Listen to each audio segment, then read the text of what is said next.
Great American Pillow Fight coming at you.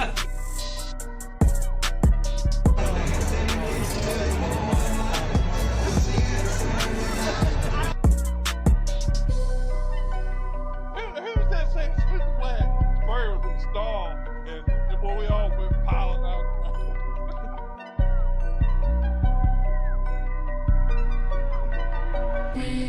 All you gotta do is block that guy. Your job ain't that hard. So just don't make it hard. Yes, sir, Coach. I got you. Now, from Suite 11 at Louisiana Downs Casino and Racetrack in some basement in rural Central Florida, it's the Jumpin Offsides Podcast Network. Here's your host, Chance, JD, and Mike. Good evening. Welcome back. Sad day here on the big balcony. It's a happy day. This would be episode 45. One of my favorite players, Andy Katzenmoyer, former Ohio State linebacker, but that's about the only positive we have today. JD, basking the glow. I want to talk. Y'all look. Pearson's dressed like he's going to a funeral. I'm dressed like I lost a damn bet. His STTDB shirt didn't come in. He can wear it next week. Chance has got on LSU purple and gold. He had to don it with the I had to top it orange off. and blue. That's okay. But we still, he said, bet's a bet. Bet's a bet. It's a happy day for me. I don't know about y'all. Y'all sound like you're signing up for the JD, you ever seen your family member at the seen, morgue over here? Like, what's that movie with Robin Williams where he dressed Miss Doubtfire? yeah. Remember the beginning of the movie when he wishes that his ex-wife would get amoebic dysentery? That's what I hope you get this week from that beef jerky that you got on the way home. I hope you get amoebic dysentery for the rest of the week. Yeah. And I hope you stub your toe and need turf toe surgery too. Yeah. Mm-hmm. You know, I was a good sport last year. You know, y'all, especially that That's one right your there. fault. Yeah, That's your fault. That's right, yeah. You know, Nobody told you to be a good sport. You know? Well, I mean, it's part of being a family, huh? You know a saying. One of my favorite sayings is "Show me a good loser, and I'll show you a what, Chance." A loser. A loser. Thank you. A loser. Nobody said it was a good loser. I just said I was a good sport. Well, It mean I don't like to win. Pearson. Yeah, well, I hate it. Boys, where do we Y'all start? been hating it a lot in the last couple of years. So I mean, I told 15. Pearson 10 out of the last 13. Yeah, then that's something else. Think about that. Y'all have had to win 10 out of 13 just to make it a tied-up series. So if Florida does anything over the last 15 years, it's a runaway series. Looks Here like we Mike go. Pearson's back Chance, and I'll tell you like this: it was even up until Spurrier came to Florida. Mm-hmm. It was pretty much an even series. Y'all won 11 in a row or whatever when Mike was there and all that. That's fine. But then the tides changed. And so just because y'all won 11 in a row and then we won 10 out of 13, it's pretty even. I mean, overall, we've got our programs mirror each other in a lot of ways. They do. I hope they don't take that game away. I'll be honest with you, because I really do enjoy it. Because, I mean, to me, and y'all can say this too, I mean, it's kind of like a tail of the tape on how you're going to be for the rest of the season. You know, I hate being the third game. Usually we were fifth or sixth game out of the year, 1st of October. I'd rather stay up there, but what do you think, Mike? Yeah, I don't want to see the game. I don't want to lose one of those traditional Western foes. One that we always enjoyed. It was always a good matchup. And and even as much as we want to sulk and complain about where we're at as a program collectively, it was still a game that people tuned into. It was back and forth.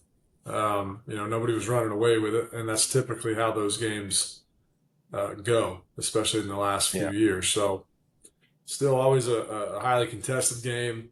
Energy was. I mean, you guys were there. I mean, it was probably at 13 on the scale of 1 to 10. Just looked electric on TV. The crowd in the stadium always does a phenomenal job there, and I think it truly does add to the angst that the offensive teams typically have in Death Valley. And I don't know if we can reiterate how tough of a night we had, but I mean, 5 picks tells you that crowd was definitely involved with what was going on. You know, I don't necessarily think that the crowd affected the game as much as just the confusion that LSU's defense threw at Lagway. There were times when, and I was telling y'all this, I think on Sunday, I went back and looked. 4 of the interceptions he threw were on third down.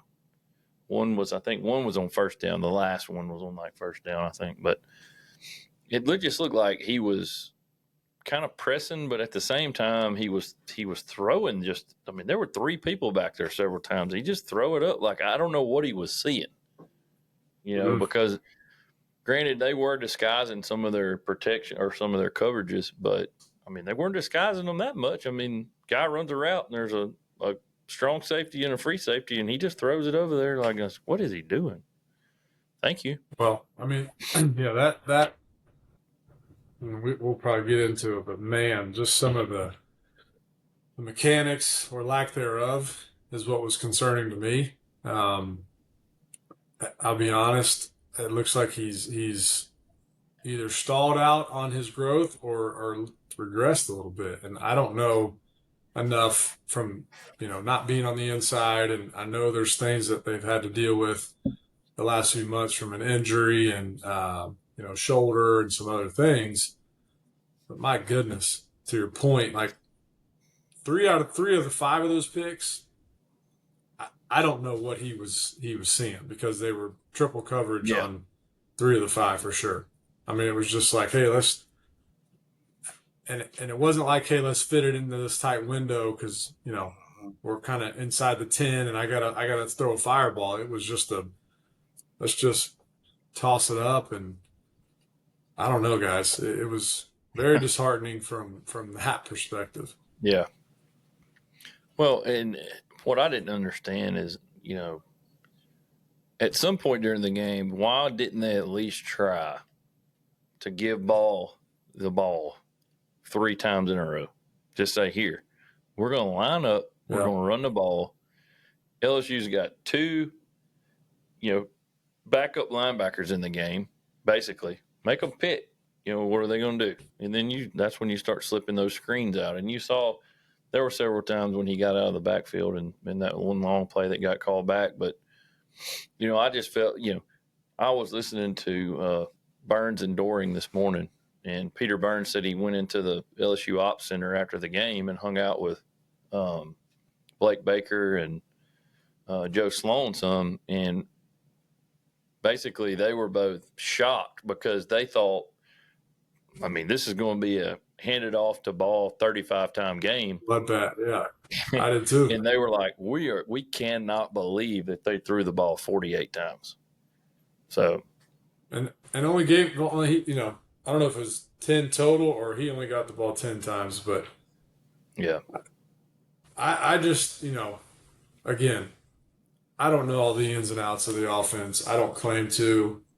You have to understand that there's reasons for why our coaches at this level make the game plan and decide on how to go into the game and throughout the game make their adjustments. And I just, it's a head scratcher. Like when I think Jaden is if he's not a top 3 back in the country, he's dang sure a top 5 for sure. He's tough. I think he is I think he's a top 3 back. They have all those stats on his yards after contact. We keep kind of getting on the O-line these last 2 games of, they're not as strong as we thought they would be, and they haven't. Well, there's got to be a rhythm from a sense of, the run game doesn't just, you don't pop a 20-yard gain every play. Yeah. You're going to have your 0 gains, your onesie twos, and get some continuity going, and also too just the aggressiveness, the difference between pass blocking and run blocking. I think some people most people probably understand it, but they don't see it from the perspective of the player's eyes of, running the ball and committing to running the ball is a different mindset. It's a different approach. It's basically, I'm putting mine, what's on the line. You put yours and let's see who's the better man. And every single play, there's going to be a back and forth. And I think that's where I would love if they said, hey, Mike, we want you to call some plays or call the first half. I said, I would love to tell our crew, just from a mental aspect, you know what, fellas? We are running the ball 20 straight times. We're not passing it. And we're going to tell Miami, LSU, whoever, like, hey, just FYI, we are running it 20 straight times. So you put 11 people in the box, we'll put our 10, minus QB not really involved. Let's just go. Well, the bad thing about a game like last week, when everybody in the country thought y'all should have been running the ball, this week you go to Miami and your head coach is going to run the ball, and Miami knows you're going to run the ball. And I'm not saying that they can stop it. We don't know that. But it's like last week, everybody kind of thought you would run the ball, but you didn't. And if you would have run it more, it's possible that I'm not saying you would have won the game, but I mean, it would have probably helped your chances a lot. I mean, Florida's defense is like legit, cuz like we've given up two touchdowns, offensive touchdowns all season. Yeah. And so to that point, LSU has given up one second half touchdown all season. So it's like I don't know. Chance, what would you think of, or how would you, if you're a coach, you're motivating. We're teetering on the finger pointing that happens a lot in a locker room of one side of the ball holding up their end of the bargain and the other side. So where do you kind of either squash that and or anticipate it? What's your thoughts there? Because that's what I'm scared. That's what I'm scared of right now. Yeah. Well, the defense has stepped up, and tribute to our kudos to Ron Roberts. He has them playing right, and I talked with one of the coaches Saturday morning. He was like, the first full hour of practice, we're doing nothing but fundamentals. We're tackling. We're going over every fundamental thing that there is. And he said it's back to the basics, and you can tell that on the defensive side. I mean, they're playing right, they're tackling, doing all the things. Personally, this is, and you call me a loser or whatever, but I don't have a problem with the way we called the game the other night. I thought you called a good game, both sides of the ball, really. Yeah, I mean, I wouldn't have thrown the ball as much, but the reason I say that, like, he tried to neutralize the pass happy rush from LSU with the screen games, with all that. I didn't have a problem with it. You have a problem with the decision making, and there were several plays where he threw the picks and there were guys open. Vernell sitting in a zone, just sitting down, waiting on the ball, missed him. Another one where Hansen was, or ball was over here, and he forced it. Well, obviously he forced it somewhere because there were 3 or 4 guys around the receiver. So all in a bit, this is what's so frustrating to me is, Billy gets all the blame, but as far as the way all that was done, I didn't have a problem with it. I mean, right, but here's where I would. Here's the problem: you get the holds and stuff because your quarterback's hanging on the damn ball. Throw it. I mean, y'all had 380 something yards of offense. I mean, and probably could have had another 150. So here's what I would say. I think as a coach, you start noticing, all right, hey, for whatever reason, my guy, DJ, is just struggling tonight. Mm-hmm. So it's kind of, it has a lot of, similarities to a hockey goalie, to a pitcher in baseball, to a shooter in basketball. Like at a certain point, the coach says, you know what, our guy is struggling, so we got to reroute. And that's where I just think, down. Yeah, even late in the game, like, let's just hand the ball off, and it's okay if we have a 3 and out a few times, just to get guys kind of back to neutral. Yeah, and not to give too much credit, because it's two different sports, but take yourself to the national championship game for the Gators with Todd Golden. I mean, our best guy, the point guard, was struggling mightily in the biggest game of the year, which every game up to that guy was lights out. Mm-hmm. And they said, you know what, let's just sit him down. Let's let him kind of, take a breath. It's okay. I'm not necessarily for pulling the QB, because there's a lot of psychological warfare that happens in those type of scenarios. Okay. But I'm also for, if we're not going to pull them, then let's just hand the ball off and just let it kind of just let the Sharks kind of, let the blood kind of dilute. And that's where, JD, I go back to the crowd noise. Like, I think the crowd noise does play into that, because the crowd's getting louder and louder and rocking and rolling. Yeah. And now his decision-making, when you're cool, calm, and collected, is now getting even more heightened, and to Chance's point, sped up, because, oh my gosh, I've already thrown 3 picks. Yeah. This crowd's going crazy. Here, let's force another one. And he just got away from the DJ that we had seen make some really good strides last year. And like I said, something is just a little off with him. You could tell that the crowd had an effect on it, because there were a lot of times when you could see, he was holding his helmet trying to hear, and I mean, I'm not saying that. I mean, it definitely was loud in there. I mean, I've heard it louder, but I mean, it got pretty loud at times. I think that one of the things LSU did very well in their coaching, I think they went back to the Tulane Bowl game.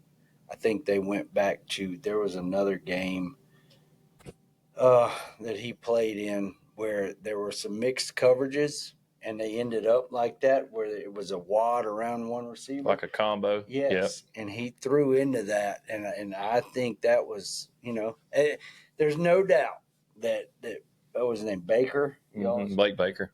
That Baker said, and the whole LSU staff, and we'll give credit to BK, that DJ Lagway is going to beat us. We're not going to get beat by these running backs again. And I think that's true too, because if you look at it last year at Gainesville, I mean, LSU had the ball like 36 minutes of the game and got beat.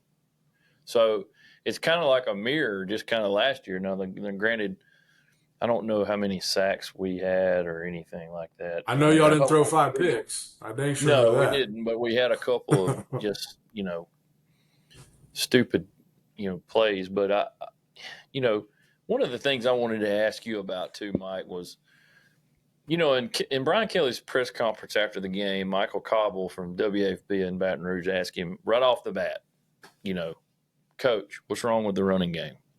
And he got pissed.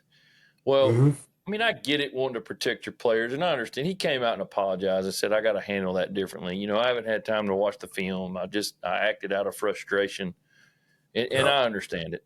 But my question is, LSU does seem to have a problem with those zone stretch plays, and it seems like they're only running zone blocking, and I could be wrong, but it seems like they always run these zone stretch plays, and they're trying to break a crease, but the offensive line is not getting leverage on the defense at all. And it's not just against Florida. I mean, Louisiana Tech lit them up the same way. And granted, it's hard to replace 5 guys on the offensive line, 2 that went in the draft, or 3. So my question to you, as being a former offensive lineman, what do you have to do in order to, when you're running those zone stretch plays, and I know everybody's got an area. If I'm not, tell me, explain that to me or our audience, in layman's terms. I mean, it's a little different dynamic in the fact that you're not really getting to kind of just rip and roar off the ball and punch somebody because you are a little bit making somewhat of a position, a block, if you will. You're not necessarily trying to recreate or reset a new line of scrimmage.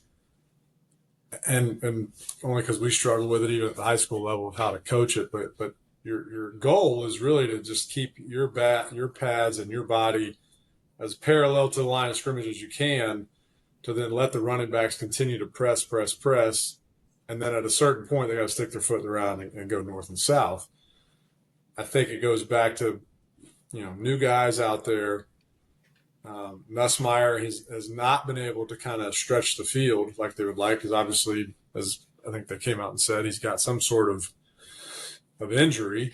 So offenses, even as early as we are in the season, you start to have a tendency, and teams are starting to pick up. Hey, something's not real right with Nussmeier with his inability right now to want to stretch the field and go long because they just haven't been able to.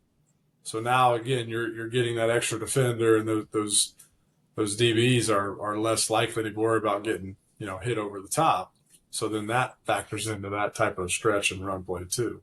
But I think ultimately, all good passing games open up the running game, and all good running games open up the passing game.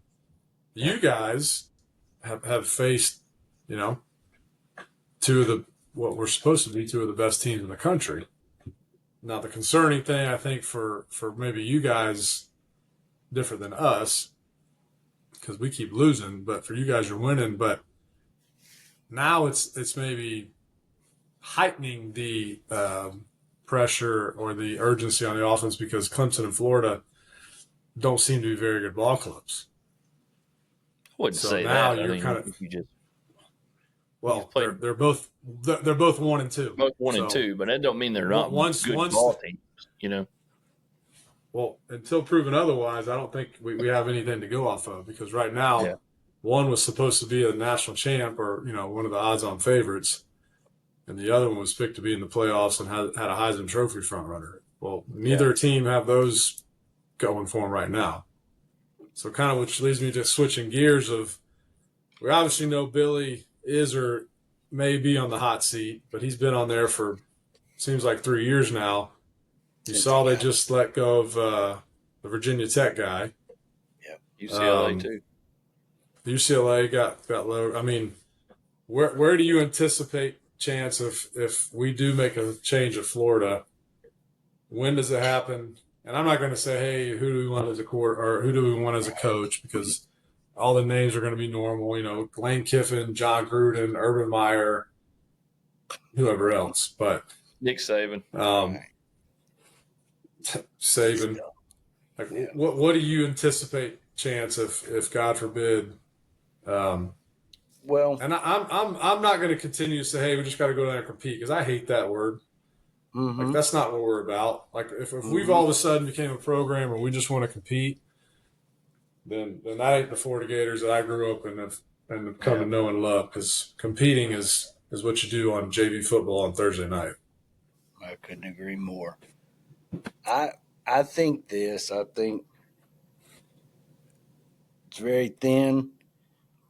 I do think that I think we have a bye after this week before Texas, depending on how we look against Miami. I think if it's bad, I think Scott probably talks to him and says, hey, we'd love for you to continue with the team, keep your kids together, and let's finish it out. I don't see Scott firing him before the season's over. If not, I think what happens is we roll into probably 2-5, rolling into Mississippi State. And after that game, probably after that game would be 2-5, quite possibly if we, things don't get better. And I think that's when he tells him, like, look, we're done, finish it out. He's not going to fire him, but he's definitely going to let him know that his job won't be retained, and we'll pay you $19 million and get out of the way. Now, here's the question, and I have a really good friend with a podcast, Swamp Things, And he said in his podcast, he said, who gets fired first, Billy Napier or Brian Kelly? He said, because he sees several losses coming up for LSU. Here we go. And he said, once that happens, who gets fired first? Here we go. And I said, well, definitely not William Bill Napier, because I don't think Scott's going to do it during the year. LSU's not firing Kelly. I'm telling you right now. You can forget it. He's going to be there for at least another 3 or 4 years. I don't care if they don't win this year. He's got a $70 million buyout right now. They are not getting rid of Brian Kelly. I'm telling you. I know it's a lot of money, but he's not. Everybody talks about him only. He's not even on the radar for being on the hot seat for anybody that's at LSU. No fans, no nothing. That's all national media stuff being pulled. Yeah. Y'all's coach is on the hot seat with your fan base. Kelly's not on the hot seat with LSU's fan base. That's obvious, but I'm saying lose 3 games, even 4, which I think y'all are going to lose 4 this year. There ain't no way. Okay. But I think if you get there, I want to hear your voice. Okay. I want to hear your barometer at 3 losses, and I'm not meaning that. I said at the beginning of the year, 10-2, 9-3 is possible. Yeah, I'm saying though, if that happens, I want to hear what you think at that point. Like, is it warming up, or because what makes you think they're going to lose? LSU's problem right now is not Brian Kelly. LSU's problem right now is Joe Sloan, 100%. Really. Joe Sloan is a terrible offensive coordinator. He's going to get the blame. That's fine, but Joe Sloan got offensive coordinator duties pulled from him at Louisiana Tech, and now he's at LSU calling plays. So tell me, at what point, just because he was on the staff and then LSU's OC goes to Notre Dame, if what's his name at Notre Dame? Marcus Freeman? No, the offensive coordinator, Mike Denbrock. If Mike Denbrock's still at LSU, you don't have these problems. Really? No. But Chance, what makes you think all of a sudden LSU is going to fall off the face of the earth and start losing a bunch of games? Well, you said it a minute ago. They beat 2 teams that aren't really that good. I don't think Clemson's any good. They still beat them, though. No, I agree with that. But here's the thing. Okay, y'all go to the Grove, your good Ole Miss. Okay, in 2 weeks. 2 weeks. Tell me your remaining schedule, JD, and I'll tell you where your loss is. You got Alabama at Alabama. Loss. You got Oklahoma at Oklahoma. That could play out that's the end of the year, right? Yep. Last game. You got Arkansas at home. Beat them. Arkansas is going to slip up on you. You got South Carolina at home. That's one I'm not worried about. That Mike wants to stand on top of the hill. South Carolina. I don't want to hear as long as Sellers doesn't matter. It's part of. I didn't anticipate my guy being out. Well, I did. So. Here we go. Mike's volume. I didn't think he was very good to start with, and now it's over. And LSU now has to worry about Vanderbilt. Vanderbilt's for real. Hey, I'm not worried about it. I mean, I'm saying, where do y'all play them? In Nashville? At Vanderbilt. I don't think it. Do we play Vandy, Chance? I don't. No, no Vandy this year. Yeah, I would get embarrassed. No, I'm not going to say that. I don't want to be negative. Well, you already said it. Talking down on LSU because they have a good club. So. It's all right. Your feelings are hurt. I get it. No. I understand. No feelings hurt.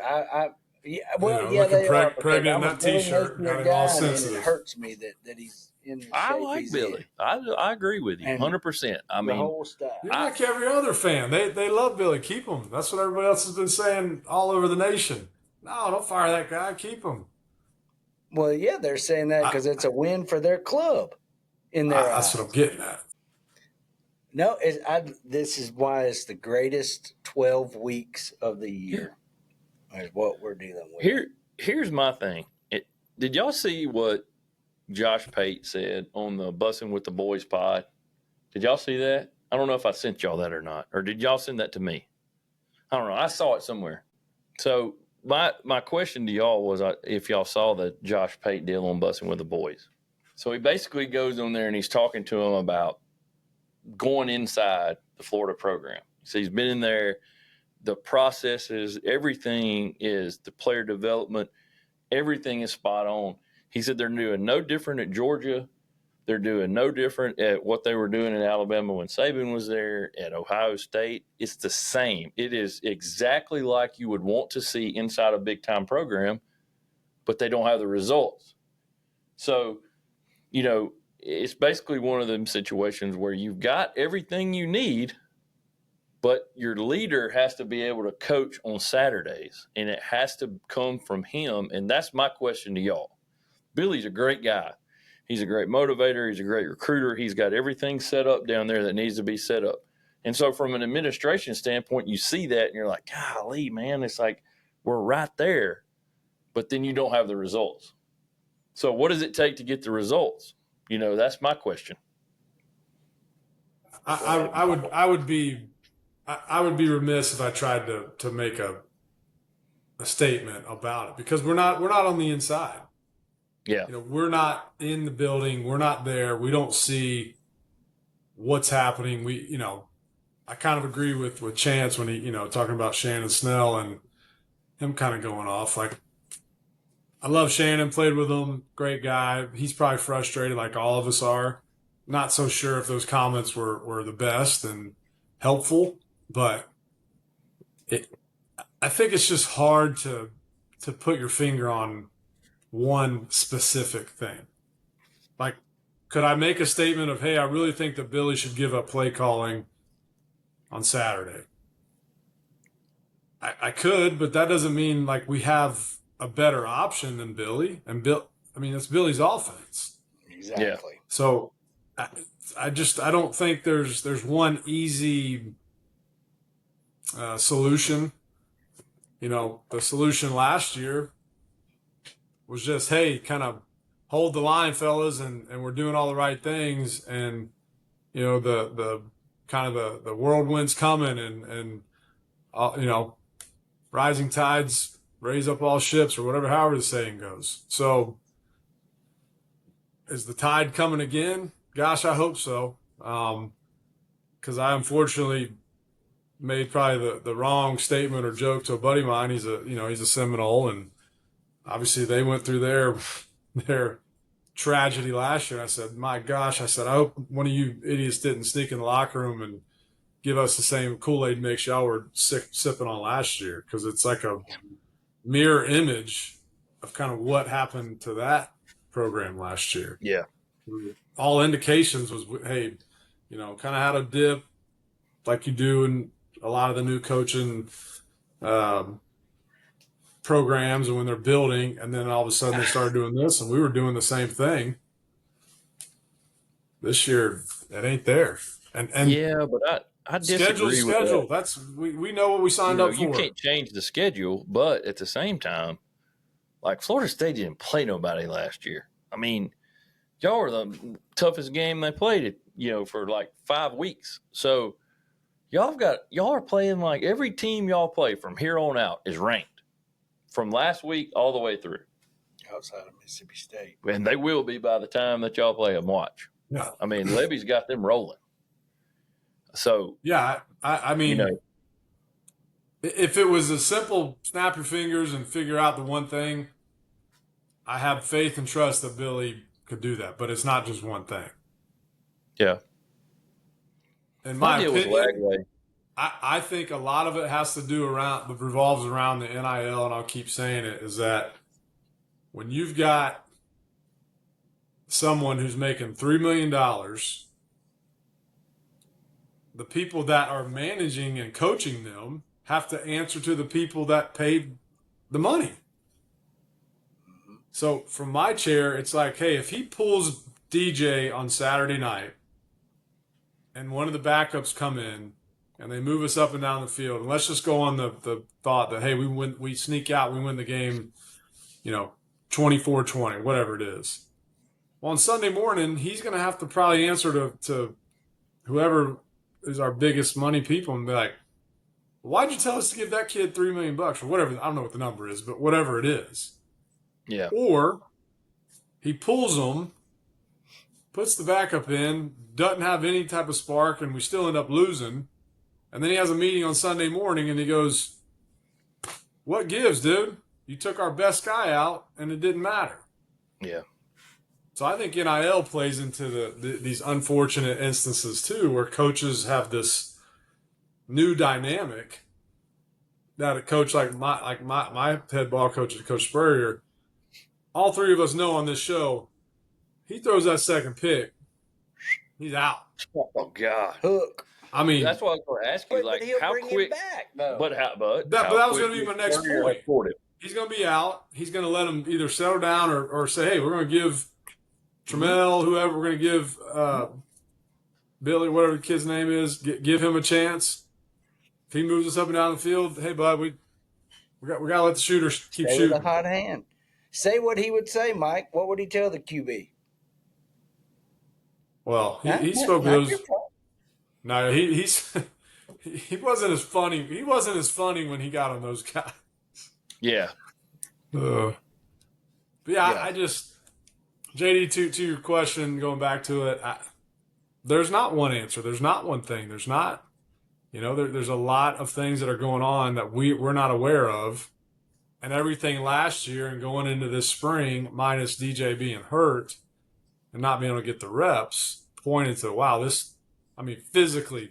I've got a buddy, won't name the team and which organization, but he's high up on the food chain with NFL Scout. He's like, Mike, we got dudes again there. I said, yeah, I know. I saw them in the spring. He says, you got great culture in there. Yeah, I've felt it and could sense it in the spring. Yeah. But like we've said over and over, don't confuse effort for performance. And that's just what the business that those people are in, and they understand that and they accept it. So we got to get going. Well, my personal opinion is this, and I think that Lagway not having a spring, not really having much of a summer camp, I'm not sure how they give him reps during the week, because honestly, I don't think he's 100%. I think that I agree. Whatever percent he's at, I don't think he's at 100% because through 3 games this year, he's not playing like he was last year at all. Do y'all agree with that? Yeah. And what mechanically, he looks like he's went backwards, in my opinion. And it reminds me, and call me crazy, but it reminds me a lot of how Joe Burrow in Cincinnati has been injured every freaking season coming into camp. Like last year it was his calf. Like the year before that he was rehabbing a knee injury. This was actually the first year that he hasn't been hurt, and then he gets hurt in the second week. It's like, now he's out for 3 months. So, but you look back at those last 2 years, they were 0-3 to start the season. Yeah. And that's all because he didn't get those reps. And I think that's why they were getting so many reps during the, preseason with him. DJ hadn't got those reps. He's not a bad quarterback at all. He's a really good quarterback. No, I just think that there's something not right there that we don't know about. Don't you agree? And that's to me like why LSU hadn't been throwing the deep ball. It makes perfect sense if Nussmeier's got an oblique or something in his abdomen or whatever he's got going on. It makes complete sense why they're only throwing 5 and 10 yard passes. They're not throwing 40-yard passes down the sideline. We ain't throwing one all year. Yeah. And so I don't know if throwing those deep balls, re-injures it or it aggravates it or what, but it, that's kind of why I feel like what Chance is saying is wrong, because once we add that dynamic to our offense that we had some last year at the end of the year, it's going to change. Well, then you can't say it's Joe Sloan then. Well, you're correct, but at the same time, I look at a lot of the X's and O's. Fine. Well, we'll see. I go back to, and again, because Shane's a really good buddy, and we talk kind of some of the finer points. DJ is always like, he never looks like he's 1, 2, 3, drop, hit your back foot, drive up and throw. It's like Patrick Mahomes. It's like he went to the Patrick Mahomes school in the summer, and now every throw is this off balance sidearm jump pass or like I don't know enough about what's going on in the offense, but to your point, JD, like he just doesn't look like a polished second year starter who's going into a Heisman Trophy run. It looks like he's almost like a regressed sophomore slump, and the mechanics is where I'm more kind of concerned. Yeah. Who's y'all's QB coach? Billy Napier. Well, maybe you need a QB coach. I mean, I thought the OC's not the QB coach. Well, no, that's not Napier. No, what's his name? No, we got a QB coach. I can't think of his name. The taller guy. Russ. Callaway? No, Callaway's the OC. He's the tall guy. Said the OC. No, I'm saying it's not Russ. It's not Callaway. No. It's the tall guy. He was at Stetson or somewhere. I can't remember exactly where he was at, and then LSU hired him as a analyst or something in 19. So he was on the staff at LSU in 19. So I'm gonna tell you right now.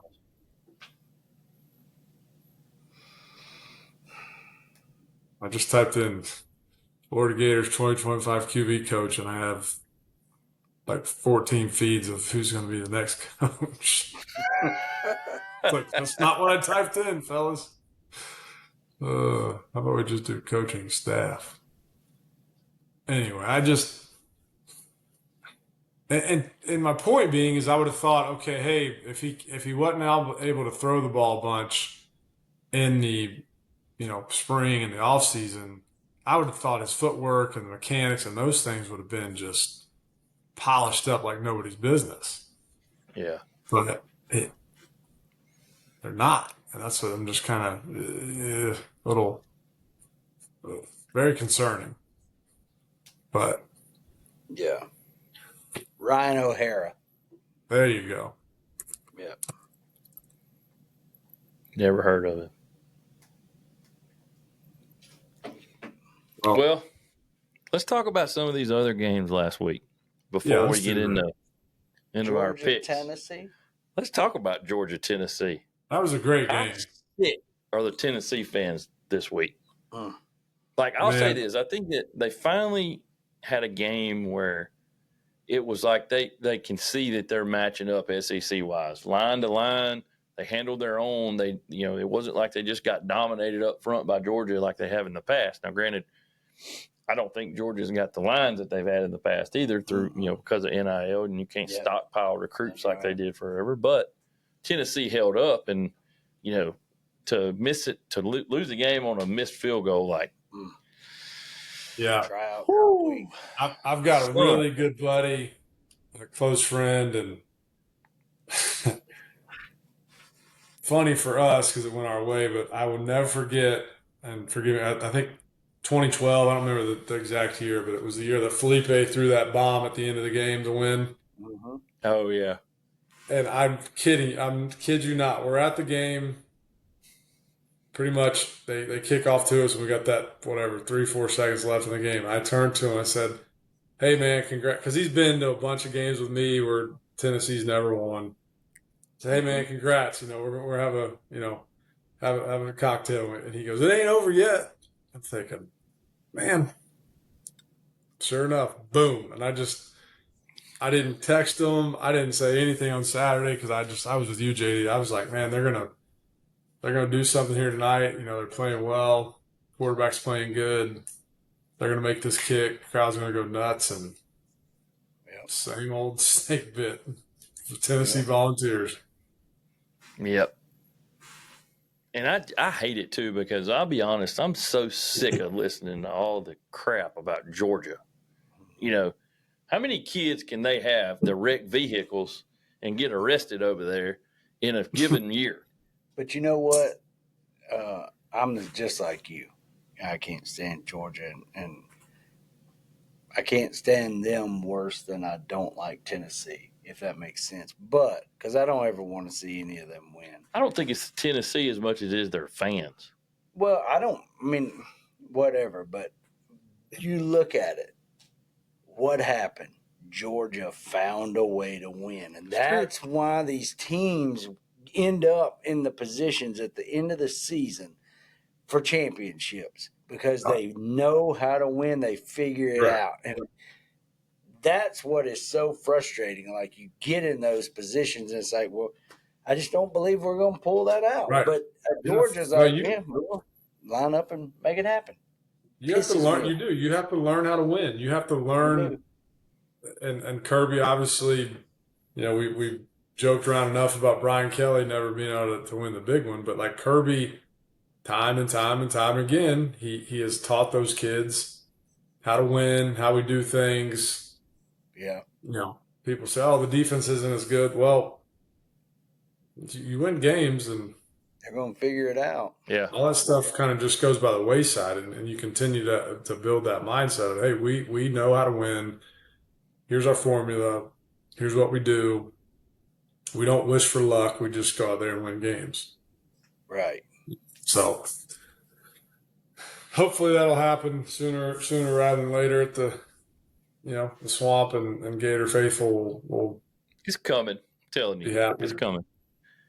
So poor Tennessee. Let's talk about South Carolina getting boat raced by the Commodores. Hey, are the Commodores the best team in the SEC right now? I mean, legitimately, we got to talk about it. They have to be up there. I mean, I think Oklahoma seems like they are as of right now, but I have no faith in Oklahoma. Well, I mean, they beat a Michigan team with a freshman QB. I don't necessarily think that's.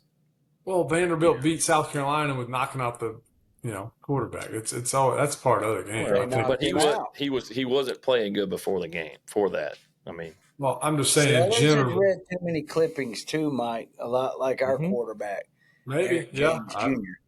I don't. I just think right now, if I had to pick Oklahoma or Vandy, I'm gonna pick Oklahoma. Again, only because know how to win a little bit. They've got a little more history and just pedigree. Consistent winning. Now, not that Brent Venables has lit the world on fire there, but he's been around and how to win at Clemson too, though. Yeah. And he won a little bit. I think right now Oklahoma is my favorite as far as the number one team in the league right now. So you've got Oklahoma looked pretty dang good the other day Vandy too. I mean, who you got? Who's your top 5 teams right now? I think Oklahoma, LSU until they get beat. I mean, that's the same kind of mindset of, hey, trust me, there are a bunch of Gator fans who would much rather be 3-0, winning a game 16-15, and winning a sloppy game in Death Valley versus, the 1-2 bus we're on. So I'd say Oklahoma, LSU, Vandy for sure. There's not like a clear cut, but I do think Alabama seems like they're trending in the right way. And then I think Georgia, yeah. So those 5 would be my pick. Tennessee's kind of right there. I mean, you could easily Alabama, Tennessee, switcheroo if you wanted. Mm-hmm. I think Tennessee, Georgia, Vandy, LSU, and Oklahoma are the top 5. Yeah. And I don't know in what order really. I mean, because LSU's got to find the offense before they can say they're the best team in the conference. Yeah. But I know where my Gators are not. Long season. I know where they're at. I know that for sure. We're on the bottom. Unfortunately. Yep. So who else? Arkansas got beat by Ole Miss. Good game. With a quarterback from, where was he from? I don't remember. He was a Division III school or something, but Ferris or something like that. And then you've got what else? What else we have happened this week? Arch with 11 straight incompletions. Well, them Texas fans were pissed. I want to go back to this. What did we say? The greatest evaluator. Yeah, you did. 3-star talent on a 5-star name. Love that, JD. But I'm going to go back to 2022 when a local high school coach went down there and played and came back up, and all I heard was Archmania, and I said, you'll be the biggest bust you've ever seen. Yep. No, sir. This kid's real deal. I don't know if he's hurt too, though. I don't know if he's injured or hurt too. I don't think so. I don't think he is. I think this is what we have. He's definitely throwing the ball differently than he did last year. His mechanics. But he never impressed me last year. Yeah, he's. I'm not saying he's impressed. I'm just saying I think there's something going on with his shoulder. I don't know if they went to the same QB coach and they just decided to sling it. Yeah. Yeah. I watched something on Tom Brady the other day with him teaching on throwing, and it seems simple to me with the athletic ability that these kids have, like the DJs and the Arch and et cetera, as my friend et cetera would say. But he's like, you're here, and he said, even if I'm over here, my release point is still going to be the same with my bicep at my ear, even no matter how my balance is. But you watch them, and it is different. It's like they're like a second baseman trying to throw it to first. Yeah. Somebody told them that they were going to be able to do what Pat Mahomes does, and they don't realize Pat Mahomes won in a billion. Yep. Yeah, that's right. There's no more Pat Mahomes coming around anytime soon. Yeah. But I think even in that, I think he's still taking those principles from a Tom Brady where he's still in the right position. No matter how he's leaned over, he's still going to release it the same way. It's not this or that. And these other kids I don't think they're following those principles. No, that's what we've been talking about all show. The mechanics are terrible. Mm-hmm. Yeah. That's right. That's a position look you can't. that way. Yeah. But your mechanics have to be right. Yeah. Well, I'm done talking about the Gators and LSU. Let's talk about some games. I'm gonna start. We can. Drinking too many. We got some big ones coming up this weekend. Oh, we didn't talk about Texas A&M Notre Dame. Shock. That was a great shock. Yeah, it was a great game. I mean, Elko. Call it what it is. Like he's got them playing. Tossing and I'm gonna say this. Let me say this. Y'all are gonna be mad at me. Okay. Is Marcus Freeman still playing with Brian Kelly's recruits? You watch what happens. He's not got Brian Kelly's recruits now. Let's see. You judge him off this year. He's got 2 losses. Okay. And then see what happens next year. How many? They're scratching his head because he's not a fan. But I'm just saying. I'm trying to figure out what your. I gotta be careful with my words these days. I'm trying to figure out your love affair with Brian Kelly. Is what I'm trying to figure out. You can ask this one right here. Like he's not my favorite coach. I was totally against them hiring him. Yeah. But what I'm saying is, the guy had a pretty good program at Notre Dame. All the players that he had there stayed, except for the punter. I think the punter came with him. But on the same, maybe one of the running backs. But on the same token, let's see what Marcus Freeman can do. He's lost 2 this year, lost 2 last year. Like, show me what you got. That's kind of what I'm thinking. And so maybe everybody that was talking all this nonsense about Freeman so much better than Kelly and this and that. I mean, he did play in a couple of national championships for Notre Dame. I'm not, maybe they didn't win them, but they were there. That's more than a lot of people can say. So, I think the argument though about Kelly's kids, like the transfer portal has torpedoed, I think, that argument, in my opinion, because true. Riley Leonard, whoever they got in from Duke last year at QB, so that wasn't a Kelly guy. There's probably a few others because I don't know the program enough. I think because of that dynamic now, teams can get turned over, rosters can get revamped pretty quickly. Look at Florida State. Yeah.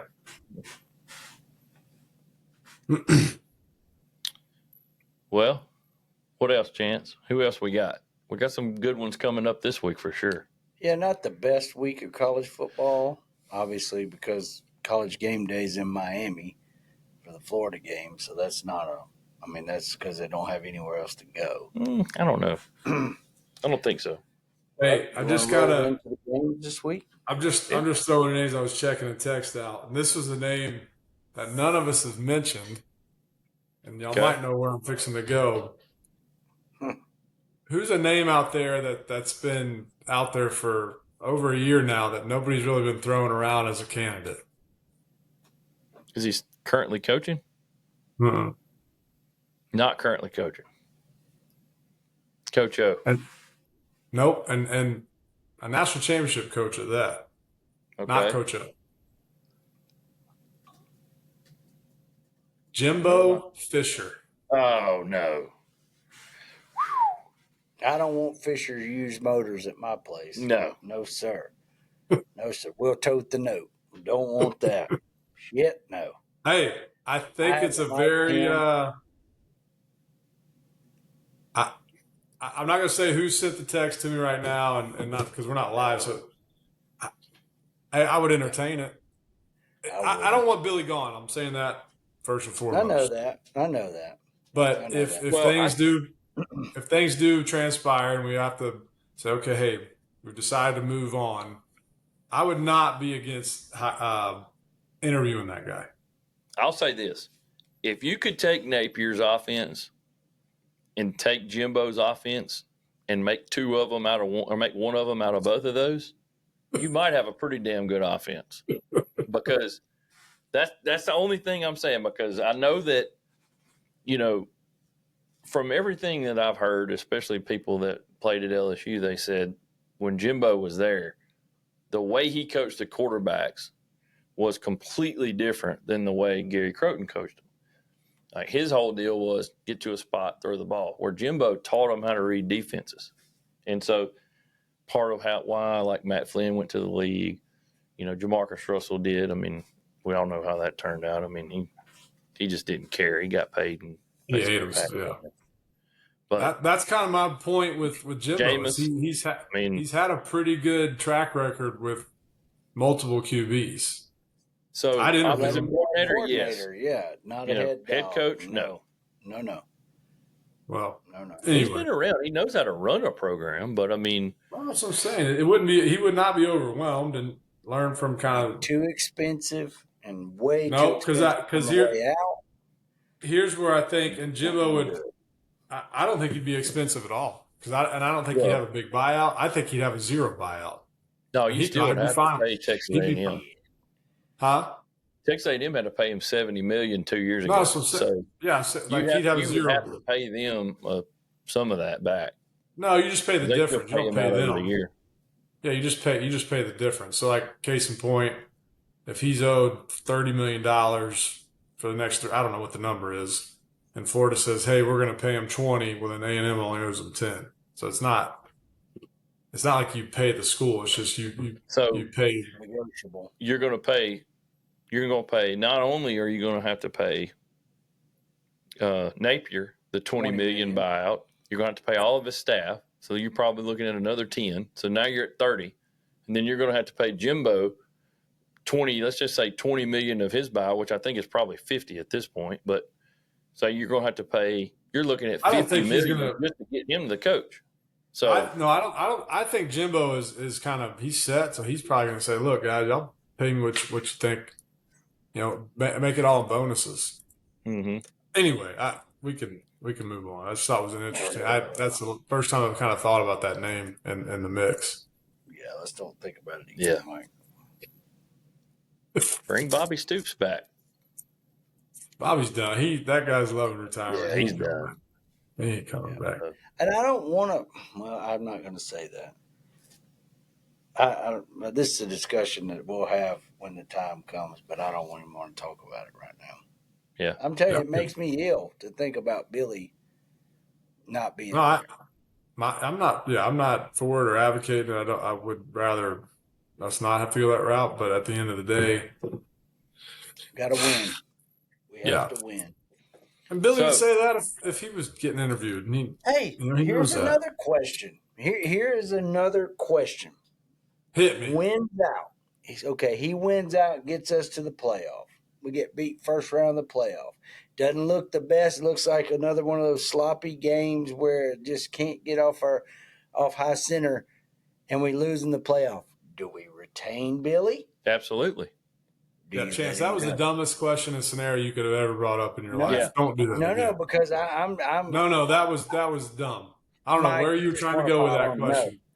Hicks. So let's just say Florida goes into Miami this week and dog walks Miami. We're going to beat them. Well, I'm not even getting into it yet. We hadn't talked. Well, let's just say they go into Miami and they dog walk the Hurricanes. Okay. With Brock as an honorary captain. Oh, is he going to be there? Right. QB2 is an honorary captain. QB's an honorary captain. Yeah. Good job, Berlin. Yeah. So Berlin jersey right here. Hey, y'all want to hear a great story about that? Yes. So that was my second year in Jacksonville, and Brock and I are best of friends at each other's weddings, vacation, great friend. So I call him on Friday night and I said, hey man, I love you. I'm hoping and praying you go out and throw for 4 million yards and you guys lose by 2. Mm-hmm. Well, dang it, if the sucker didn't throw for 4 million yards and they ended up winning by 2, and I call him on Sunday as I can't remember who we were playing, but I called him and was like, hey, you got that whole win-lose thing by 2 backwards, pal. So it was one of those. I was a very conflicted man that evening because I stayed up for the entire game. And it was almost like, those movies when they're talking in the Rocky movies, like, man, I was in there taking every hit and every punch with you. And I was just every single, because in the first half, I mean, things were not looking good for my guy. I mean, it was rough. And then they stuck him in the shotgun and let him do his thing. And man, he just went off. And then one last little funny quip is, we were at something, I can't recall exactly. Coach Spurrier was there, and Brock did the whole throat slashing that night after the game. He took his helmet off and was doing this, and we're all talking, and Coach is telling us, and he goes, Brock, you didn't have to do the throat slashing thing. You didn't have to do that.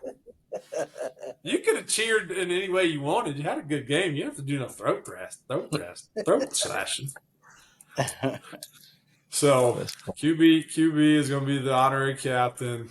We again, I wish him well and hope he has a great weekend of getting to go back and kind of relive some glory days. And I hope again that maybe Carson Beck and the bad decisions throw for 400 yards and they lose by 50 or 2. I don't care.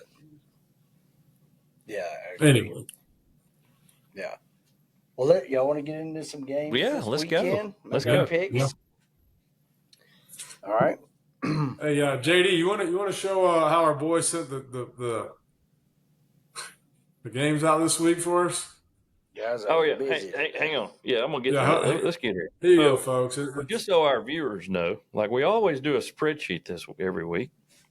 So I'm gonna send it to Wes and let him put it in here. But we're gonna dub this in. But I'm gonna just show you on camera what our Bow Chance did. Which here we go. This is the perfect way to get out of doing this. Because I hate doing it.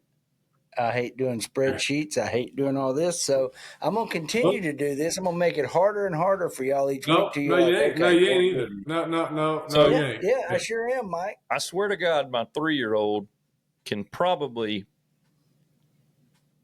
write better than this.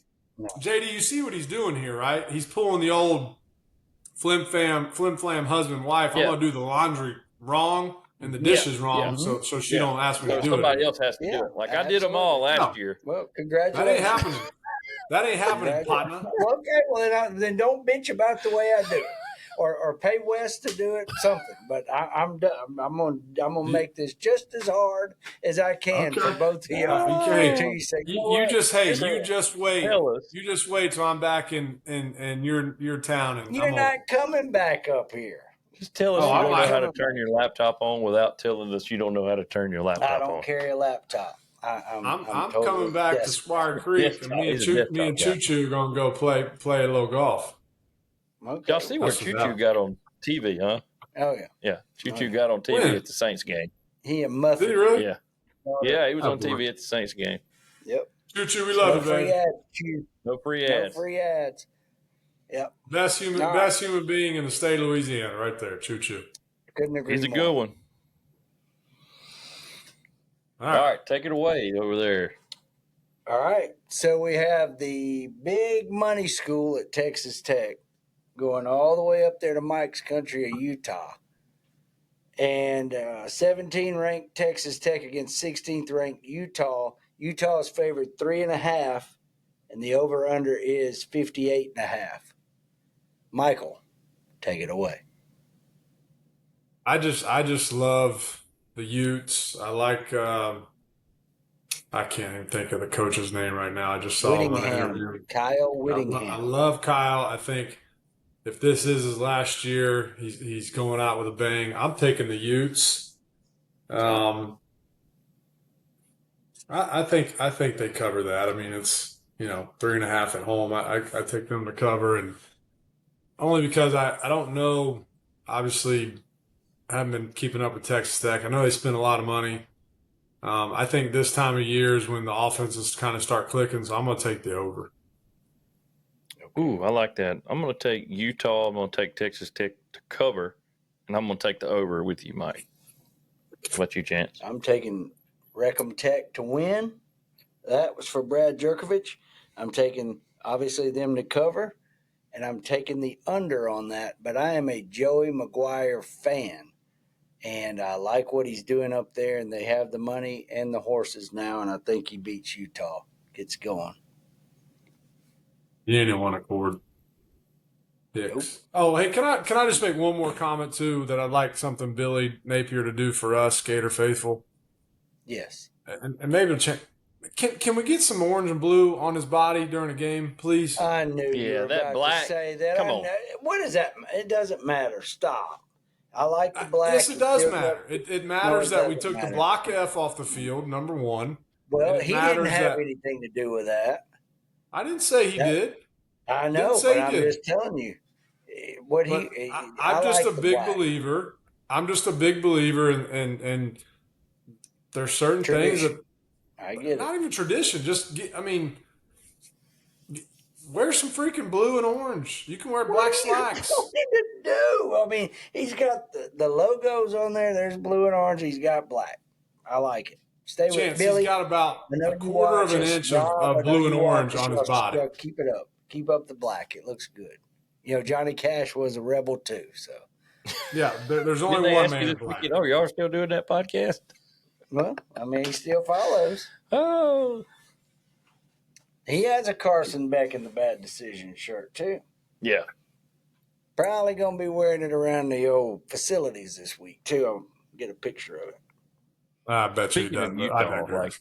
I know we talked about it, and it's completely separate from anything here, but I thought it was really cool that LSU did a moment of silence for Charlie Kirk and the girl they got killed on the train in North Carolina. Yeah.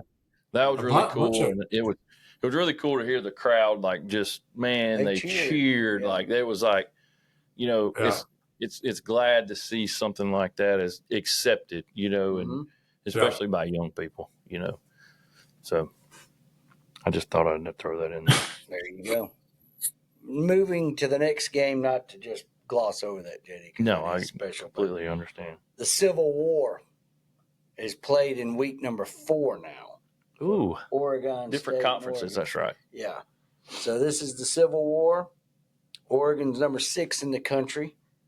They're favored 34.5, 34.5, and a 55.5 over under for that game. Won't y'all tell me what you think? I mean, Ducks, and Ducks. Yeah. It's a rivalry. Oregon to win, Oregon State to cover, and over. I'm with JD. I'm with JD on that one because you never know in these rivalry games. In that rivalry matchup, I've seen it where it's favored like that. Yeah. And Oregon State figures a way out and sometimes wins. Yeah, but that's back in the day when this game was the last game of the year. The Ducks ain't hurt. Also true. They ain't got no injuries.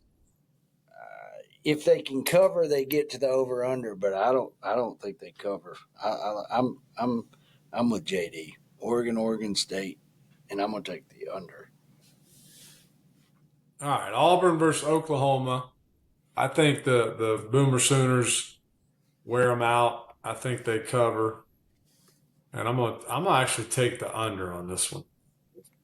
Okay. The return of Jackson Arnold to Oklahoma, to Norman. Oh, I think everybody's underestimating Auburn. I'm just going to tell you, I underestimated them at Baylor, and I'm going to take Auburn to upset OU. This is my upset special of the week.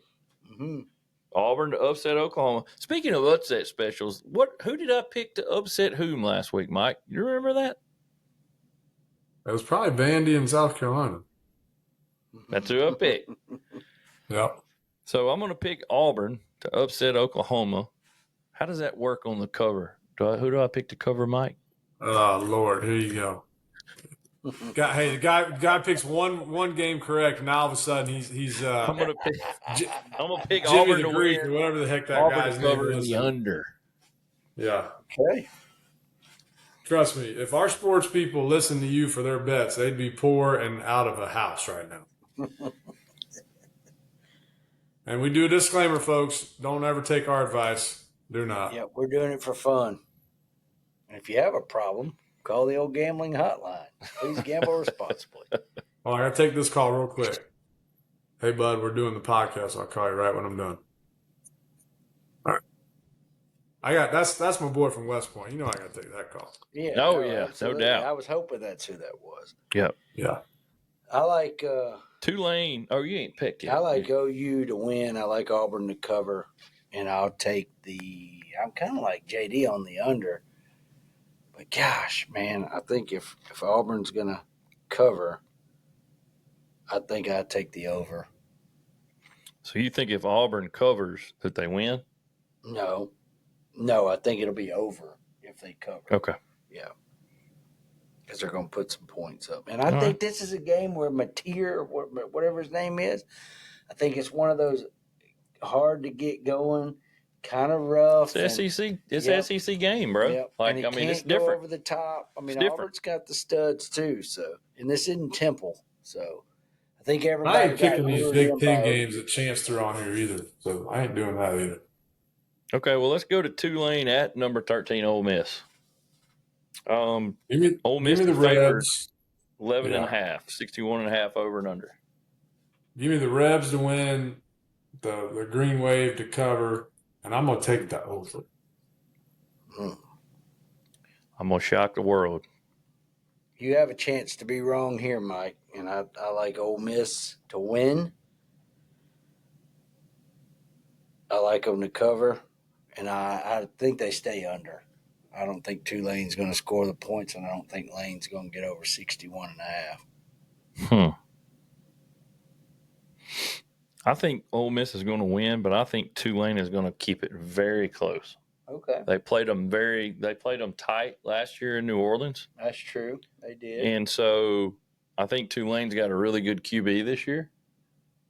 You saw last week, I think the guy from Tulane transferred to Duke, and then the guy Tulane brought in had like 4 touchdowns on Duke the other night. So I'm going to take Tulane to cover in a very close game, and I'm going to take the under.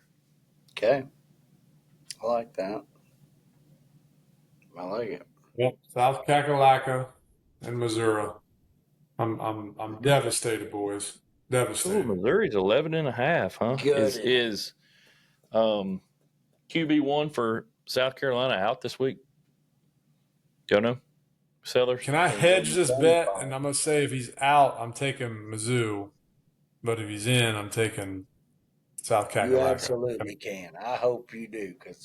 Okay. Man, 11.5 is a lot. Yeah, it is. So if Sellers is out, I'm taking Mizzou. If he's in, I'm taking South Kakalak. So then that fluctuates on my cover, obviously.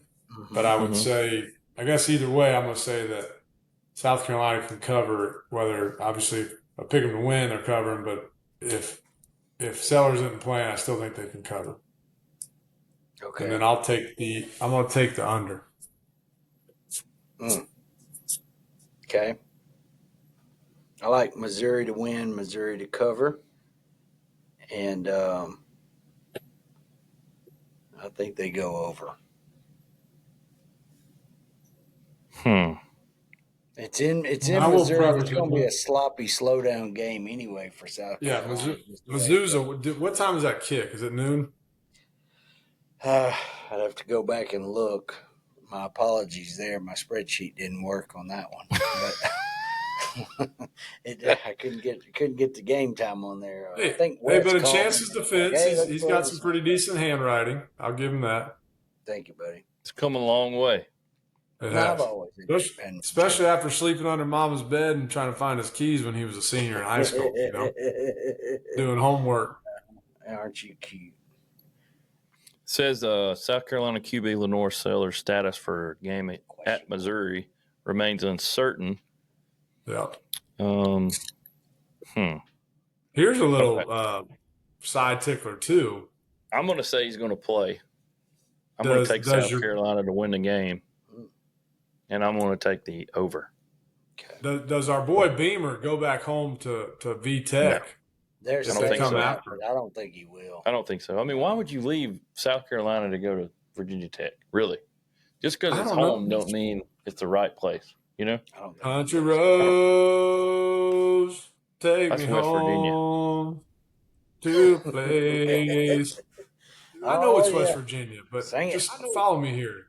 Come on. Guy wins one game, Chance, and all of a sudden he's, BMOC. Yeah.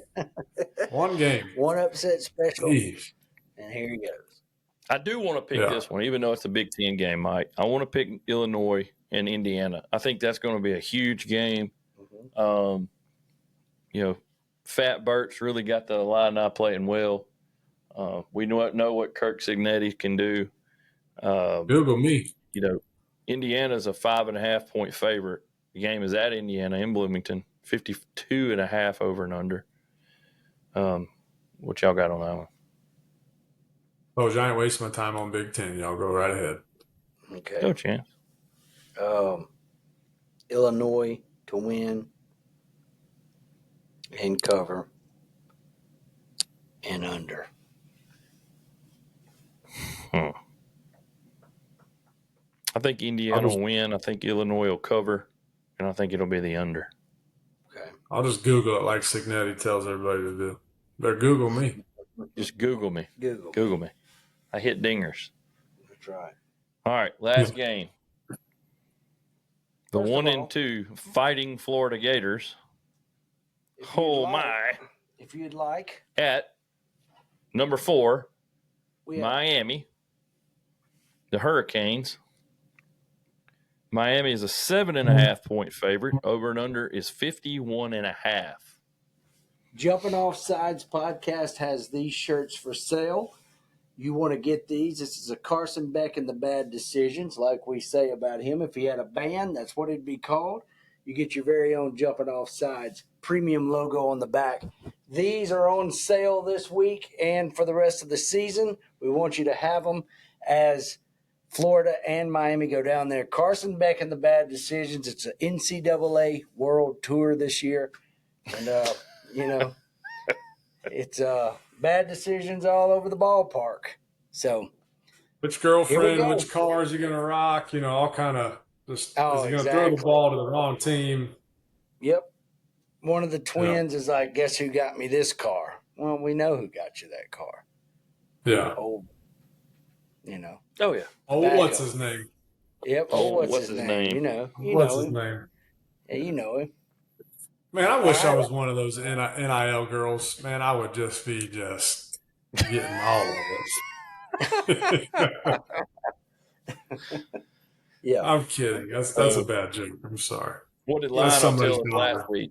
He was on the recruiting trip at LSU with what's his name is at OU, running back from Palestine, Adrian Peterson, and he stayed with hung out with one of the recruiting girls all night. So he was telling us that story. Thought it was pretty funny. Well, I'm going with Gators, and I'm just going to take the under. I'm hoping our defense hurts Beck's elbow. I don't want him to get hurt and die, and That's right. none of that. Just knock him out of the game. His elbow somehow, you get a little sore or something, and just gonna say that Billy and the boys are going to be ready to play. And here we go. New season. That's why I wore a tuxedo tonight. We're celebrating tonight. We're celebrating. That's right. Pop off. Well, here's my thought. I think y'all are really going to miss Caleb Banks. Re-injured his foot. He's out probably for the season. Mm-hmm. He's going to be out a while. I really think Florida's not that bad going to Miami. I just think that Miami they seem like they're playing at a little bit different level right now for whatever reason. They're playing good, for sure. They're playing good. And, the guy that's making all the highlight catches down there is a transfer from LSU, CJ Daniels. But with that said, I'm going to pick the Gators to upset the Hurricanes. I think last year still left a shitty taste in Florida's mouth, and they're going to go down there and they're going to change how they play the game this last week. And they're fixing to go down there and they're going to run the ball down Miami's throat. But I'm going to pick what's the over and under? 51.5. 51.5. I'm going to take the over. Let's go. I like it. 31-24. I think when we've talked about this too, and we've talked about it with Brock, Cristobal, former lineman, been there at the U. He's built it back up from the lines of scrimmage. So what he's done on the defensive front is big, and then his offensive front. There again, Ron Roberts has built our defense back up, and I love his scheme, and I think we're gonna make Carson Beck play some bad notes on that guitar this week, and the bad decisions are going to all get out of tune. And I think this is my upset special of the week. Give me the Gators on the press pass here. I'm in the building. Florida at Miami. Florida wins. Obviously, they cover, and I'm like JD, but not. I'm going under 51.5. That's my pick. Me and you are on one accord, buddy. I love it. Riding the Honda all the way down Alligator Alley to Hard Rock Stadium or whatever it's called now. Yeah, that's right. Right down there. Y'all are hunting those 8 wins. Yeah. Yeah. Well, hey, why not start? I said 9-3. I said 9-3. I said 8-4. I said 9-3. And I was ostracized for that. And and I'll be damned if here we are. Well, I say this: if you didn't lose to USF, maybe it wouldn't look so bad. But absolutely, absolutely, that killed you. You pretty much got to run the table. Mulligan. Your mulligans were an LSU game or a Texas game because you know. Yep. So here we are. We're just here looking like this. Mikey, do you need to go down there and suit up for him or what? Go give him a pep. No, he can't get that jersey. He can't get that 71 jersey from Kearney. That's Kearney's number now. I wouldn't do them no good. They don't need this old Gator. They just need to get their mojo and just as Coach Zook used to tell some guys back in the day. Not that I played for him, but they just need to get their piss hot and just get on it. Let's go. There you go, Ronnie. I saw him one time after he left Florida and he was at Illinois. I was up there, and I can't remember. We were at an Outback or something. And he was in there with his family, and he came walking by. And when he walked by, I looked at him, and I went. And he just went, turned and walked off like he didn't know what to do. I'm going to fight you. Yeah. Oh, he was mad. Yeah. It was funny. You know how you can get his eyes get real big? It's like, yeah. It was funny stuff. Well, gentlemen, I've enjoyed it. I hope you've enjoyed it. I'm glad for you being a good sport. Next week's Mike's chance. Since he skipped out on us this week. That's right. Now, hey, listen. The deal was the week after the game. This thing ain't in perpetuity. So I tried the next day air that unit down there, and it didn't make it. Just have to take a picture for the viewers. Well, yeah, I'll let you post some on Instafame or Face. It's your favorite song, Mike. Yeah, but I'm just telling you, I'm not gonna be held. I'm not gonna be held hostage of wearing those sorry colors just because you can't pay an extra dollar to get it to notice ass all the time. I love it. Killing me. Because I promise you, had you lost, I guarantee you, I would have had stuff on your front door on Sunday morning. Partner. That's what happens when y'all wouldn't let me wear my LSU shirt on the field last year. Mm-hmm. Blame that on Fleetwood. I can't let you wear that down there. Oh, no. I wouldn't have let you either. I would have ripped it off for you. You didn't think about going to the building with that. That's what happened when you tried to go in the Gator Den with something on it. What'd I tell you? Get it all, partner. Chins knows about that. He wore a Florida shirt in bogeys in Baton Rouge one time. After y'all boat raced us one time in like 2001. Yeah, or 99. Yeah, I was on that team. Yeah, I was on 99 too. Yeah, we boat raced you a lot back in the day. Yep. Mm-hmm. Sure did. Times have boys, changed. I got to call my big little man up in West Point. Tell him we said hello. Yeah, tell him we said hello. And we'll keep chasing striving for perfection. Yep, we'll keep settling for excellence too. That's right. Y'all just need to settle for a win at this point. We'll settle for a slowdown for sure. Just settle for a win. Yep. All right, guys, 45 in the books. That was awesome. Thanks. Mike, we're going to see you down here or up here very soon. Come on up. Come on back. JD, yes, sir. You and I'll be talking this week. Mm-hmm. I want to thank everybody for tuning in again. That's See you, buddy. That's a wrap.